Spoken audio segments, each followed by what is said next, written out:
Hai,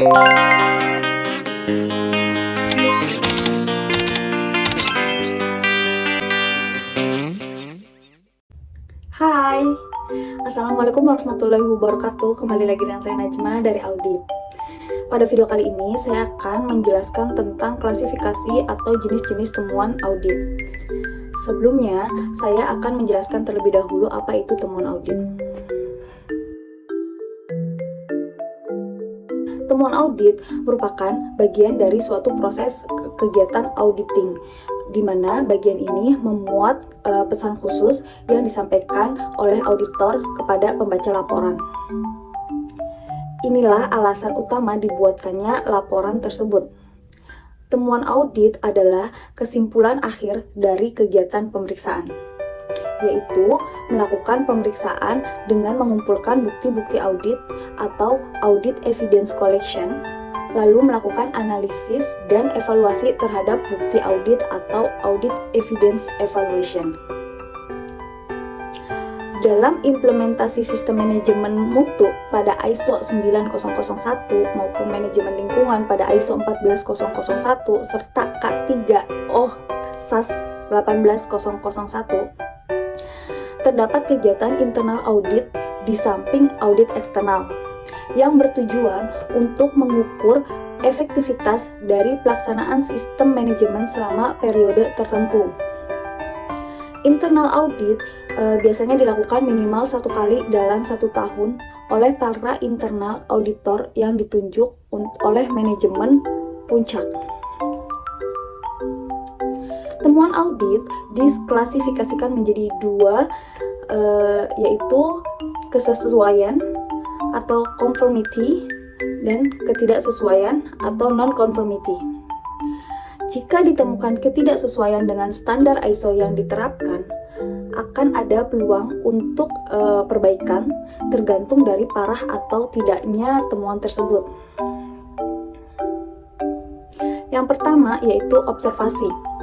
Observasi adalah temuan yang bersifat positif, yaitu saran dari auditor terhadap sasaran pelaksana kegiatan untuk meningkatkan efektivitas mutu dari pelaksanaan kegiatan terkait.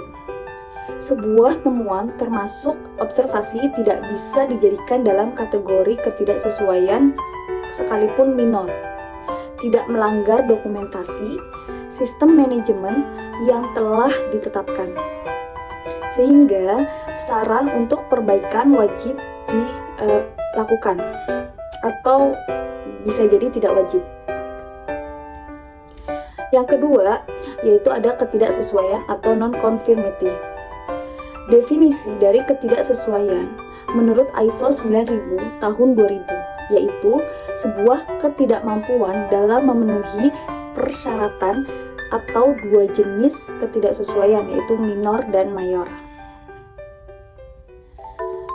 Klasifikasi dari ketidaksesuaian dipecah menjadi 2, yaitu yang pertama ada ketidaksesuaian minor, yaitu ketidaksesuaian minor adalah suatu kegagalan untuk memenuhi salah satu persyaratan dan subklausul sistem manajemen atau ketidaksesuaian yang terjadi dalam implementasi suatu persyaratan dari prosedur sistem manajemen yang ditetapkan oleh perusahaan.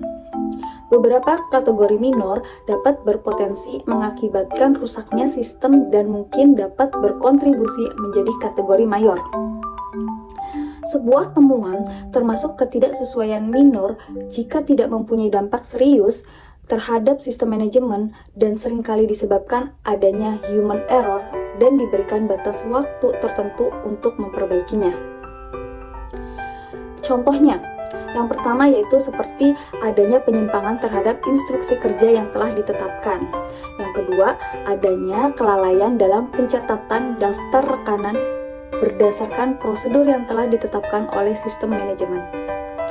Yang kedua, ketidaksesuaian mayor. Sebuah temuan dapat dikatakan sebagai ketidaksesuaian mayor apabila tidak sesuai dengan persyaratan sistem manajemen yang seharusnya dijalankan dan harus dilakukan tindakan perbaikan segera. Pada kategori ini, biasanya organisasi atau perusahaan yang bersangkutan tidak direkomendasikan mendapatkan pengakuan lulus akreditasi pada sistem manajemennya. Contoh, tidak dilakukannya pemeriksaan atau inspeksi pada saat penerimaan bahan baku atau material. Yang kedua, tidak adanya pengendalian terhadap proses khusus ini, seperti kegiatan pemeliharaan atau pasca pengiriman dan sebagainya. Yang ketiga, tidak dilakukannya program audit internal dan rapat tinjauan manajemen. Dari semua temuan-temuan, dari tim auditor biasanya akan memberikan saran perbaikan. Saran-saran perbaikan dari auditor pada temuan audit berfungsi untuk meningkatkan efisiensi dan efektivitas dari kegiatan dalam perusahaan. Hal ini juga dapat mencegah kecurangan yang terjadi atau fraud prevention. Temuan audit memang diharuskan ada suatu tindakan perbaikan. Namun, di sisi lain, sebuah saran hanya untuk memperbaiki suatu kondisi yang tidak melanggar aturan atau kriteria yang telah ditetapkan. Pada kasus ini, manajemen puncak atau top manajemen memiliki hak untuk mengimplementasikan saran tersebut atau tidak. Informasi laporan ketidaksesuaian yang diberikan kepada auditi dapat menentukan apa, di mana, dan bagaimana tindakan perbaikan yang akan dilakukan untuk menyelesaikan akar permasalahannya. Tindakan perbaikan yang diputuskan oleh auditi dan diawasi oleh auditor.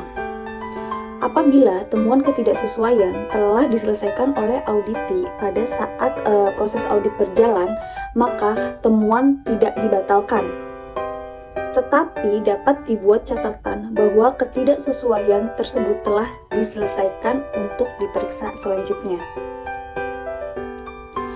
Temuan audit merupakan himpunan data dan semua informasi yang dikumpulkan, diolah dan diuji selama melaksanakan tugas audit eksternal tersebut atas kegiatan organisasi atau perusahaan yang disajikan secara analisis menurut unsur-unsurnya yang dianggap bermanfaat bagi pihak-pihak yang berkepentingan dan mempunyai tujuan yang lebih spesifik, yaitu mencapai keefektifan dan efisiensi dalam implementasi pada sistem manajemen sesuai apa yang disyaratkan oleh ISO.